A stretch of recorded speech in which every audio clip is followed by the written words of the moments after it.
We're all very human and fallible, and yet we live in a society that rewards pretending we're not fallible, or the range of acceptable fallibility is narrow.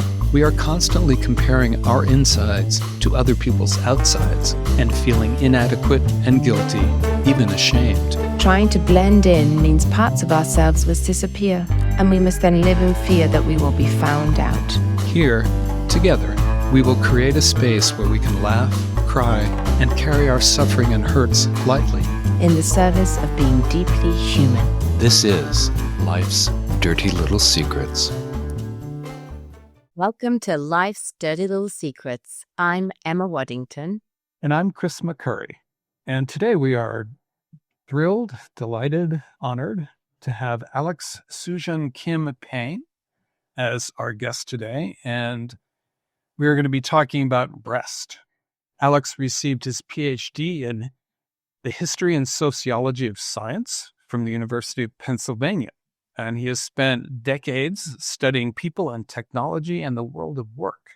He's been a Silicon Valley-based futurist and consultant, and he has worked with governments and Fortune 500 companies and spoken at venues ranging from CIA headquarters, I want to hear more about that, to Shakespeare's, if you can talk about that, to Shakespeare's Globe Theater, to the Googleplex, and he has held academic positions at Stanford and Oxford. He is the author of several books, bestsellers, Rest, which we will talk about today, as well as The Distraction Addiction, and Shorter, a guide for companies on how to work less and get more done. Welcome, Alex. Thank you for being here. Thanks very much. It's great to be with you.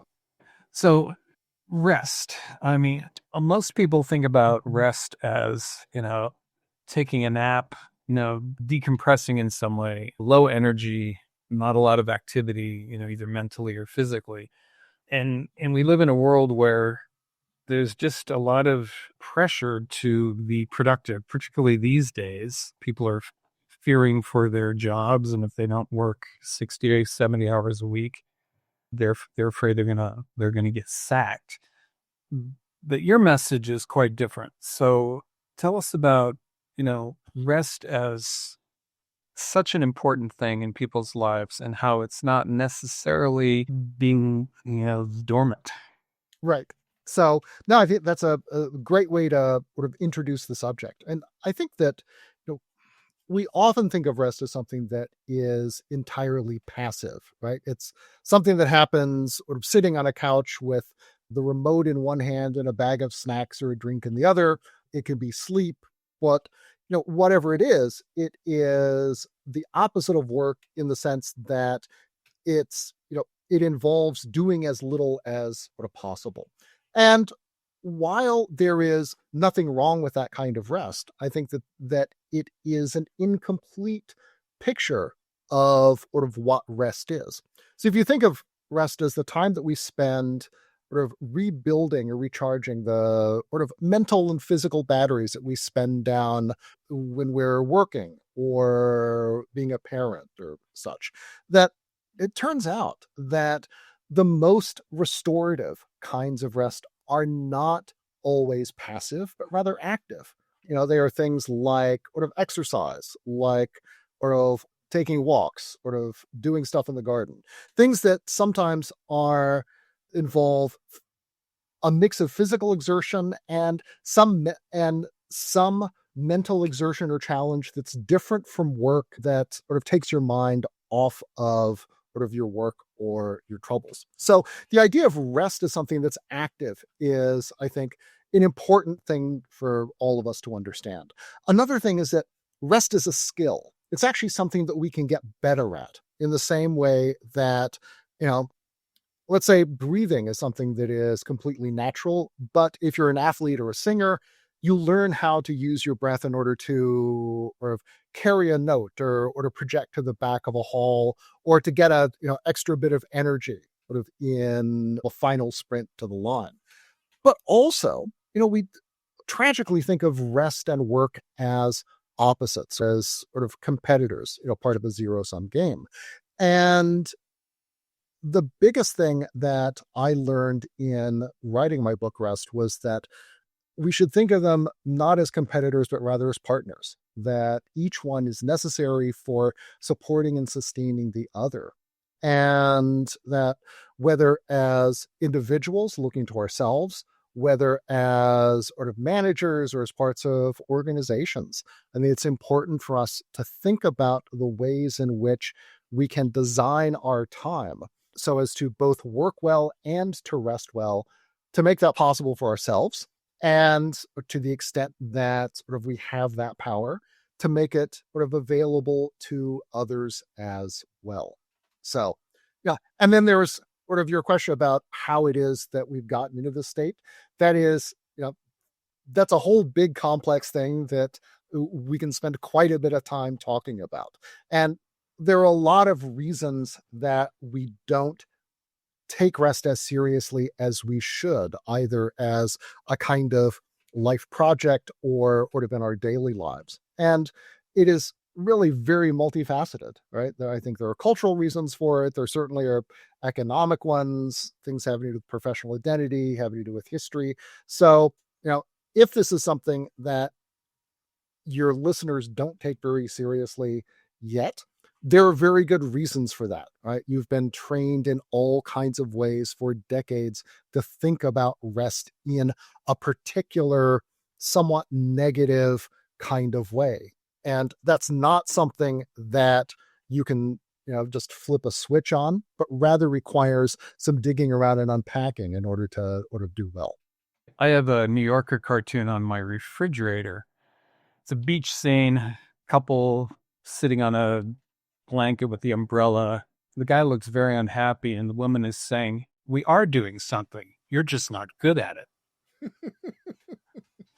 That's great. There's a lovely book that Winston Churchill wrote called Painting as a Pastime, that in which he makes the argument for sort of painting as something that politicians or business people who generally are, very busy working in offices, sort of can pursue as a serious hobby. And one of the points that he makes about it is that, first of all, it exercises different parts of your brain than you use in commercial life or political life, right? It's very visual rather than verbal. It's images rather than words. But it's also a good thing because you can see steady improvement at it, right? The more you do it, the better you will get. And for people who are maybe highly competitive, who are very ambitious, in seeing even in of the rest that you take, the hobbies that you have, a capacity for getting better is actually, that can be an important thing for giving you motivation or to stick with it. And even if you're at that stage in the New Yorker cartoon of not being good at it, being willing to continue and to pursue it further so that you can get the benefit from it that you really deserve. My goodness, so much to unpack here. I love this idea of rest and work being partners. And as you're describing rest, this concept that you talk of in your fabulous book about deliberate rest, right? Being intentional with your rest. And what you described with sort of Winston Churchill and many other great thinkers of our time that used rest in this way, got me thinking, how do we know which kind of rest will be deliberate for us? Because the default, you're right, we think of rest as, sleeping or, watching something on the TV that doesn't require much effort. But actually what you're talking about here is really quite different. And I can just see some of our listeners and even my mind going, is this the kind of rest I should be doing that's actually going to make the work, that partnership that we're talking about, making me better at my work? I can see us putting that level of analysis and preoccupation onto the quality of our rest. So I'd love to hear from you, when we talk about deliberate rest and this rest that really is good for us and our brains, how do we figure that out for ourselves? Sure. Okay. So I think you can think about it in a couple different ways or at a couple different levels. First of all, at the level of things things that you do as a break when you're working, right? One of the things that I see highly accomplished, very creative people sort of doing in their daily schedules is actually working far fewer hours than you might imagine are necessary to complete something like the Ninth Symphony, whether it's Beethoven or Mahler, or The Origin of Species, or to be Stephen King. What you see with them is that these are people who will work really intensely hard for about 90 minutes to 2 hours and then take a long break, right? In a sort of half an hour, 45 minutes or so, and then go back and work some more and stack 2, maybe 3 of those sort of really intensive work sessions, so that on top of, or sort of sandwiched between sort of these periods of rest, and that for them is a day. So very often they are laboring perhaps 4 or 5 hours a day. Now, in that rest period, what they're doing is relatively low intensity stuff, very often going for a walk, maybe spending some time working in the garden, doing something in nature. And you do that because it gives you an opportunity to activate a part of your creative subconscious that allows you to keep thinking kind of subconsciously about outstanding questions that you haven't been able to answer, furiously typing away at the keyboard or at the blackboard.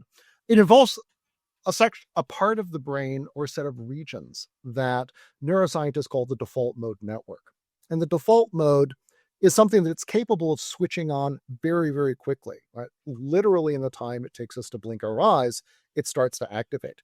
And one of the things that the default mode is really good at is working on problems that we have not been able to solve through conscious effort. Now, sometimes that or our default mode will get caught on, let's say, a fight you had with a friend or some challenge at work, and we'll kind of ruminate on it. But if you've been working hard on a problem and you haven't solved it, the default mode network tends to want to keep working on that. But if during your break you do something that's too mentally intensive, then that can get in the way of the default mode.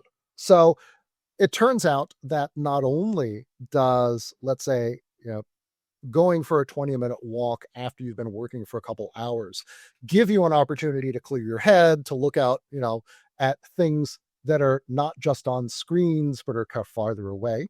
But it also gives your subconscious time to work on problems even as your conscious mind is elsewhere, and sometimes to come up with answers that had eluded your own sort of deliberate effort. This is something that actually operates very often on in our daily lives.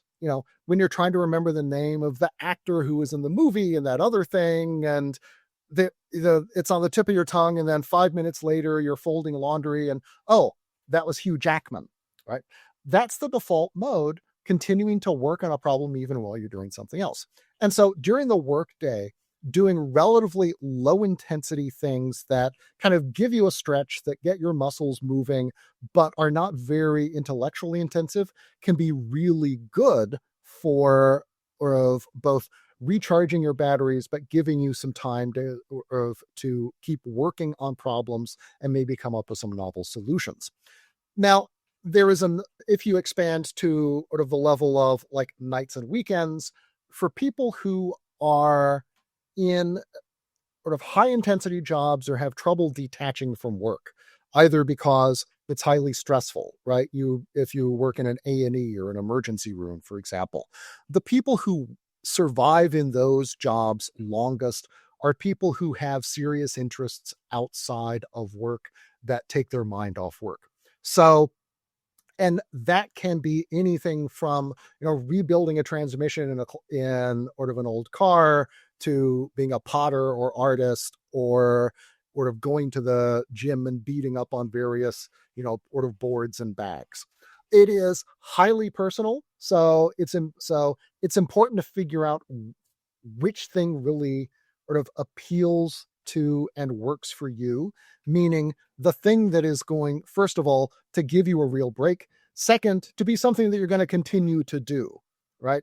There may be something that's kind of engaging if you can do it but only if you're doing it with friends or you're doing it with the right teacher, but does not have kind of an inherent sort of pleasure to it. Finding the thing that you will do no matter what is, I think, sort of also really important. And then the third thing I would say is that above and beyond this, there can be really serious sort of lifelong hobbies that people sort of take up that turn out to be real well springs of creativity. So, these are things often more time intensive, sometimes physically dangerous, like sailing or sort of mountain climbing, that do a couple things. One of them is that they literally take you out of work and sort of your normal life. They're often things you have to plan for. So you have fixed periods where you've got to be out of the office because you are, taking a week and sort of going climbing or sailing or whatever. It's also generally physically quite demanding rather than cognitively. And for lots of people, it offers some of the same rewards as they find in work when it goes well without the frustrations. So, for example, scientists are sometimes sort of really serious rock climbers or mountain climbers. And they talk about climbing as being a lot like science in the sense that it's a really intensive engagement with nature, but it takes a very different form. It is also, though, an enterprise in which you have to focus really, really hard. You have this challenge that you break down into a lot of smaller technical steps, and then you have to execute them. It's different from science, though, in the sense that at the end of the day, either you've reached the top of the peak or you haven't. In contrast to lab experiments where sometimes you can spend a year and you don't really get much of an answer, or you get something that's very ambiguous. So you get a very clear payoff in a short period that feels like lab work when it goes well. If you talk to CEOs who are climbers, in contrast, they talk about it being like leadership, right? You've got this big challenge and you've got to motivate people to push past their boundaries and to to be strategic with their resources. And so even though it's the same sport, they're zeroing in on different facets of it that sort of appeal to them in their work when it goes well. And so, over and over again, I see people, even who are in highly competitive fields, who sometimes are in contests for some big, world-changing discovery, who have these hobbies and will spend, a month a year pursuing them. And if you can find one of those, I think that can provide a really great counterpoint over the long run to the challenges and trials of your work. So slightly physically engaging, but things on the daily basis, hobbies on nights and weekends that take your mind off work, and then these big challenges that remind you of what you love best about work when it goes well, but in a very different kind of medium. These are different examples of how deliberate rest operates and plays out and rewards us at these different scales. And these don't have to be solo endeavors.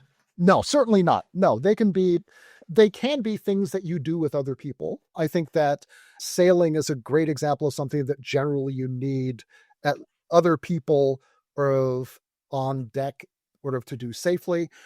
I think that for, as a practical matter, many people, when they are younger, who play team sports will gravitate to things that they can do on their own or with friends. That's mainly a scheduling thing, right? People's lives get complex. You can't necessarily get 11 people to the field at the same time. And so shifting to something else that you can do by yourself, or you can do with a couple friends, turns out to be the thing that's feasible. But there's nothing about this that says that if you've got, a football league in your neighborhood, that you should not choose that and instead do this other thing by yourself. I think that the only bad kind of deliberate rest is the kind that you don't take. I have a colleague here in Seattle who rows. He's part of a rowing group.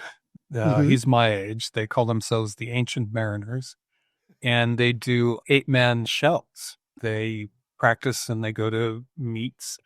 And so it really kind of forces him in a way to show up, and he's not going to let the team down. He has to go to practice. So he can't put it off so easily if it's a solo endeavor. That's fabulous. So yeah. Yeah. There is a wonderful longitudinal study done in Southern California of scientists at UCLA, Caltech, and USC starting in the 1950s. And they did psychology tests and interviews every couple of years with the aim of trying to understand what makes some people or successes in science, what accounts for, or basically what psychological attributes make people geniuses. And the fascinating thing that they found was that, over the years, this community bifurcates into 4 Nobel Prize winners and a bunch of very high performers, and then a second group that is not particularly distinguished. Psychologically, in terms of their profiles and things, their IQs, etc., they look identical. The difference is that the high achievers continue to play sports of one kind or another, while the second group does not, in part because they feel like they don't have time for it. The first group forces themselves to make the time in the way that your friend or who Rose does, right? Having that commitment to other people is sort of forces you to be, I think, a little better organized with your time at work so that you can, show up on the water at, 6 a.m. or whatever crazy hour rowers tend to be out there. And this is, and this was something that held true of even while these people, were in their 60s or 70s, right? They were still out, this being Southern California, climbing the San Gabriel Mountains, or in a couple cases, still surfing. And it became one of the great constants of their lives, along with the Nobel Prizes and other cool things. This conversation is very validating because I can see how this deliberate rest has many functions. One is around this community, building a community potentially and being a part of something. There's also the piece around mastery. Sometimes work can feel quite challenging and like there isn't the outcome. We're not getting to where we want to. And some of those things that we do outside of work can feel more masterful. Where I live in Singapore, there's a huge community of triathletes. And it's always struck me that these are sort of incredibly high performing in their work, and they're choosing these, Ironmans, very, very difficult and very, training dense activities. Like these are spending 15 hours a week training, and yet this is what they're choosing. So I can see that sense of, the function around mastery and feeling like you can succeed, because some of these sports do have, you can win or lose, or you can get better. And talking to some of the triathletes, they sort of optimize their nutrition. They really, really think about it. And then I can see there's another part of rest, which is that sort of piece around the aha moments that you can get when you're taking these breaks. So it feels, and when you were talking about that, it really validated the way that I work. I'd never thought of it until I read your book. When I was writing my PhD, I used to spend hours cooking these really lavish 3-course meals and inviting all my friends. And, I learned how to bake. And I remember there was these 3 friends in particular who were like, we can't be fed like this all the time. We're going to become humongous. I didn't understand what I was doing, but after reading your book, I realized that I was resting, I was writing, I was doing my PhD, and then I would bounce off my chair and go into the kitchen, which was next to my office. And I noticed that I still do that today. If I need to, write an article or whatever I might be doing, I find myself doing the work, but then I have to leave. I can't stay at my desk. I have to get up, go for a walk, go for a run. Actually, running is an incredible time for me to get ideas and solutions to complex problems. And I've never understood it until I read about the the default network mode that you describe in the book. And so I can see how rest is a partner to work in so many different ways. In the, we take these breaks because it actually nourishes us in many ways. And it I can see how it reduces the risk for burnout because you can feel masterful and purposeful in different ways, not just work and connection. And it can actually make your work better because by taking these breaks, you might get the breakthrough, the ideas, and I can feel them in my brain. I talk it that they're percolating. It feels like it's percolating in the back. I just never had a name for it that was more scientific. At the very least, what a break, during the day is going to provide you is a slightly clearer mind and more energy when you do come back to work. Right? I think there is study after study that tells us that what sociologists call micro breaks, right? Periods of 10 to 15 minutes after a couple hours at work make you more productive, even though you quote unquote lose the time during those micro breaks to non-work activities. I think also that, your point about mastery is a really good one, because one of the things that you see, in hobbies, in sort of the kinds of, in sort of serious activities like sort of, climbing or sailing, is that sense of mastery, sense of control.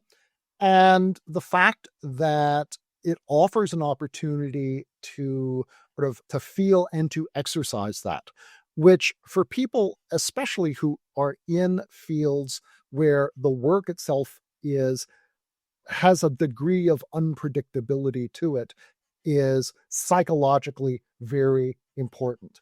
And then finally, on the resting community, I think you're really onto something there, in that for many of us, just as work provides a kind of sort of opportunity for socialization, being around other people, making friends, so too can rest.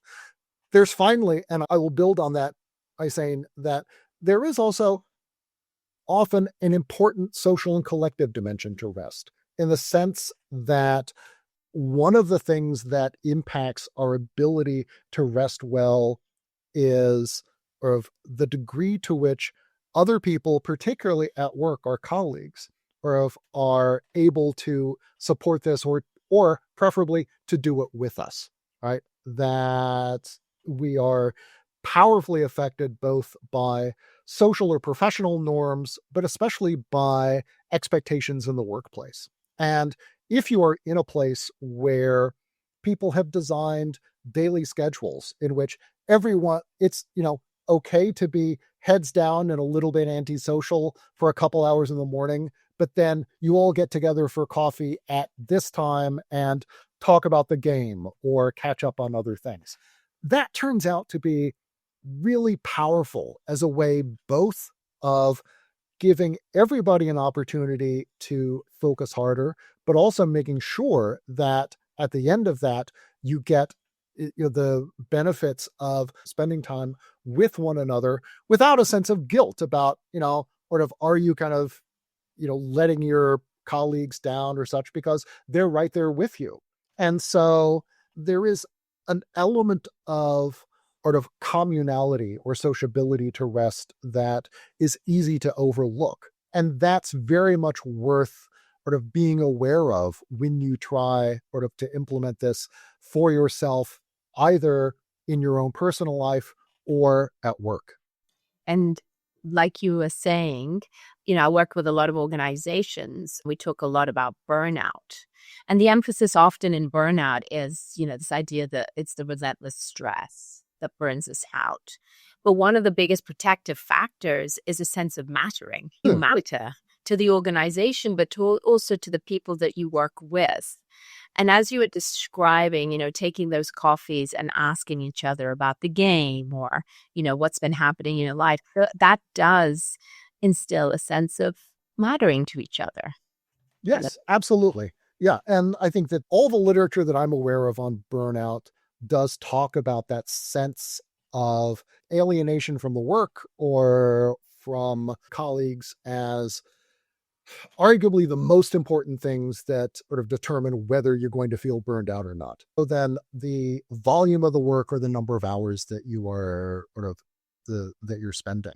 And I think it's all too often we underestimate the degree to which sort of our ability to matter to other people socially, as well as, matter to them as units of economic production or as, collaborators on projects really, really actually is important both for us and for them. And so we should not underestimate the sort of the value of that. And just as micro breaks are important for our energy levels and sort of output, so too is that time with other people at work important as sort of a source of mattering for, really for all of us. Well, I mean, for so many people, their work is, well, as we would say in behavioral psychology, we are on a lean reinforcement schedule. We don't get the kudos, we don't get the pats on the head, we don't get the attaboys or attagirls very often. And I think a lot of our listeners are in the mental health field, and being a psychotherapist, a social worker, can be pretty depleting, and you just don't get a lot back from your clients, your patients. And parenting certainly is not a two-way street in terms of, affirming what you're doing. So it is really important that we seek these kinds of recreating ourselves in the getting filled up outside of the work situation, because often it's just not very rewarding, frankly. Yes. Over the long haul, maybe, it's my calling, etc. But on a day-to-day basis, it can, the burnout potential is quite high. Yeah. But I think that, even if you are in a job that you really like or sort of doing work that you see as a calling or vocation, it's still really important to think about how you can structure your work and your rest so that you can do this for a very long time rather than just for a few years. Right? The first book that talked about workaholics was one written by a professor at University of Louisville who was in the School of Theology. And, it was based on his observations, as a professor of pastoral theology, I think it was. But, he trained ministers and, talk about something that was both a calling, but also had a very high burnout rate. And so I think that all too often we imagine success as being a kind of sort of arms race against time, right? Or against our own obsolescence or sort of exhaustion. That, we imagine we have a limited window in which to make our impact. And that may be true for, big data and AI or, certain cutting edge fields. But for most of us, work is something that if we enjoy, if we get something out of, we should seek to figure out how we can do it for a long time rather than for a little time, because it'll be better for us. And I think, we almost all of us find that we have things to give with experience that we could not have done when the main things we had to offer were energy and novelty and inexperience. Right. Youthful ignorance that Right. kept us going. Are you familiar with the work of David Whyte, Whyte? I know the name, but he's a poet. He's a poet, and he's also written a lot about work and, corporate consultant. But in one of his books, he's in conversation with a monk, and David Whyte is talking about how exhausted he is. And the monk says, the antidote to exhaustion is not rest, it is wholeheartedness. I like which that. I really like. But, then that goes to the idea of play and the thing that really replenishes you, and then being able to go back to your work wholeheartedly. No, I think that, I really like that. And I have to respect anyone who is able to be both a poet and a corporate consultant. So, or good for them for being able to sort of navigate those two worlds. And it's this idea around that sort of sustainable excellence, right? That what will sustain us to be able to continue to do the work that we think is valuable and meaningful. I work with a lot of sort of high performing individuals, and we talk about that a lot on the podcast. And I loved your first book on Driven to Distraction. It's a while back that you wrote that, but this idea is so true that, you know, our weeks are sort of peppered with, you know, contact with technology, emails, meetings, messages. And so, you know, the concept of 4, you know, hours of deep work feels almost impossible because we are so distracted. I put it in air quotes, but there's so many things on a day-to-day basis that are coming our way that demand our attention that it's hard to decipher what truly matters, what truly is important, and what is it that I need to. It's almost like, how do we organize our day when we have so many demands, not just from a, you know, working parents, particularly a lot of demands from that, but there's also the demands from the day-to-day working with teams that are hyper communicative and engaged. Do you have any thoughts on that, actually? Well, I think, you know, first of all, let's acknowledge the sort of the scale of the problem, right? We go to sort of open plan offices where we use technologies that have been designed by 100 behavioral science PhDs to get us, who are A/B testing every last pixel and second of the experience in order to keep us online just a little longer to subscribe to, you know, one more monthly box. I mean, the range of things that are trying to capture and commodify our attention are enormous. And we have never had the magnitude of sort of the challenge of sort of managing and sort of reclaiming our attention on a daily basis that sort of we face today. It's not new in an absolute sense. I mean, you know, the Buddha was talking about the monkey mind 2,500 years ago. It is, you know, capacity for distraction is a very, very human thing. What's new is that we now have a billionaire class able to wield incredible technologies to make a lot of money off of it, and a lot of science that are behind how to push it just a little farther. But I think that if your listeners find themselves in a situation where they are challenged to focus the way that they did when they were younger, or the way to focus the way that they feel that they ought to be able to, they are not alone. And it's not just them. They're living in a world that is engineered for distraction. I think that the good news is that it is never too late to start to recognize how these technologies and the spaces in which we work are almost custom made to erode our attention. And that we know now a lot about how we can push back against those things in order to create sort of more space for focus, which translates into more time for ourselves, which translates into also more time for rest, which then begins a kind of virtuous circle. You know, and I think that this can be starting with really basic things like, you know, changing the way in which you set your alerts on your devices, right? I have a thing called the zombie apocalypse test, which is I ask myself, who is it who during the zombie apocalypse needs to be able to call me? And that's basically family and a couple other people. And I give them one ringtone. It's the opening bars to Derek and the Dominoes' Layla, because right. that fantastic guitar riff, because no matter where I am, that's going to cut through and I'm going to hear it.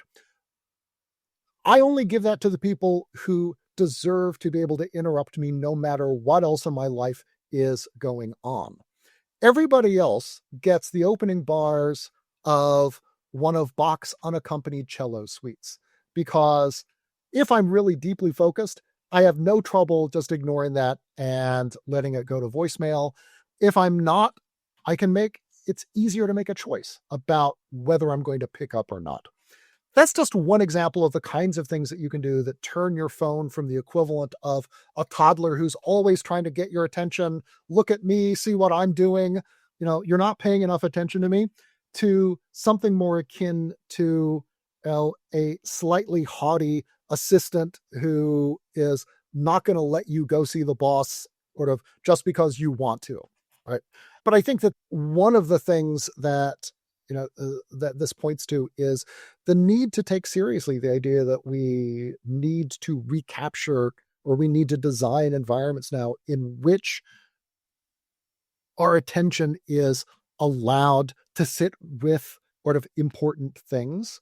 And that if we have sort of lost that, it's not because we are falling down on the job or because it's a sign of moral weakness, but because we live in a world that is designed to do exactly that, and that we can begin to recover that and to design ways of working, ways of being with our devices that don't perpetually distract us, but allow us to be more mindful when we need to be, that allow our minds to wander when that's necessary, and finally allow us to have sort of better lives, both sort of better interior lives, but also better lives sort of as parents, as friends, co-workers, or other kinds of lives with others. I think a lot of this is giving yourself permission to do this. I mean, if right now I've got little icons at the bottom of my monitor, one for my Outlook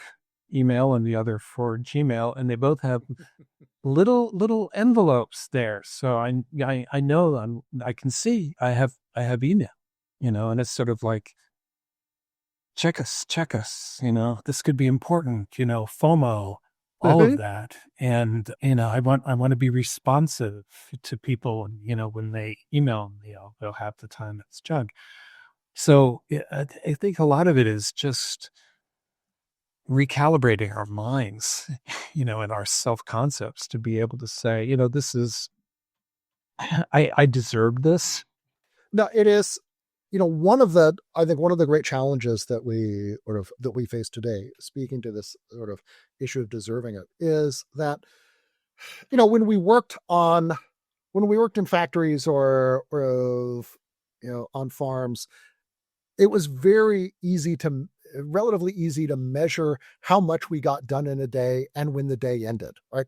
The sun went down, the factory whistle went off, and either we had finished plowing the field or had a big, basket of widgets, or we didn't. And in the kind of work that so many of us do today, we don't have those kinds of signals on a daily basis, and maybe even on a longer span, that allow us to know how well we're doing and whether we are sort of measuring up. And so in that environment, hours have turned into a proxy for ourselves and for our bosses of how productive we are, or at least how devoted we are to sort of the work. And I think, and this has only gotten worse in a world in which we now are able to carry our offices around, in our pockets, thanks to our sort of smartphones, that have turned the potential for being accessible anywhere into an imperative that we have to be available everywhere and at all times, right? And it's actually gotten worse during the pandemic. There's a new sort of study about work-life boundaries during the pandemic and after, that tells us, among other things, that during lockdowns, people had a harder time detaching from work, taking breaks, because they didn't get the signals from their colleagues, let's go get tea or go have a walk, or even just walk down to the conference room and have this meeting. And that those challenges have persisted even years after the pandemic. That the issues that we have with scheduling time for breaks, with lowered boundaries between work and non-work time, have not rebuilt themselves over the last couple of years, which I think again speaks to the need to be aware of and conscious of these issues, and to work actively to solve them, rather than to assume that either they're going to take care of themselves, or that if we're bosses, that our employees can just do it on their own, or if we're employees, that we just need to find the right workplace in which these problems are solved for us. So going back to the idea of play, deep play, rest as a skill, we have to practice it. And sometimes it's awkward at first, and we have to hang in there with it until it becomes more of a habit or an established routine. And that may not feel comfortable. There may be forces, demanding our attention that we have to resist. And it's not easy, but I've been making notes of some things that I'm going to be doing in the future, like batching my emails. So in the interest of time, Emma, do you have any final thoughts or questions? Oh, it's just so much to take in, actually. I'm really, really, I didn't take notes, which I'm now regretting. But I wish I had, because I think there is a lot to think about. And the thing that sort of strikes me is that we can't wait for others to tell us when the work is done and when it's good enough, right? Once upon a time when we worked at the factory, the bell went off and, that just sounds like quite marvelous. That is the parenting bell never goes off. Yeah, Emma. exactly. Not there are no bells in my life for any of it. And that we have to do that, right? And that is uncomfortable, and that we will feel anxious. We might feel like we're letting people down. We're not doing a good enough job. All the things that keep us trapped in this cycle are going to show up as soon as we change our behavior. And so, like, what Chris, you said, it takes practice. It takes skill to get comfortable. And hopefully with time, we will see the rewards of doing that. But you're right. It is a bit relentless. We talk about that here a lot. There is a sense of relentlessness. The demands are relentless. And it is our responsibility to take care of ourselves and our well-being so that we can do better and feel better. Secure your own oxygen mask first. Yeah. I was thinking exactly the same thing. No, I think that this is one of the more pernicious ways in which we downplay the value of rest, that the assumption that whatever we are able to do in a state of exhaustion will be a better contribution or better use of our time than rest. It's a really easy thing to believe. It's certainly a very easy thing for the world to try to convince us of.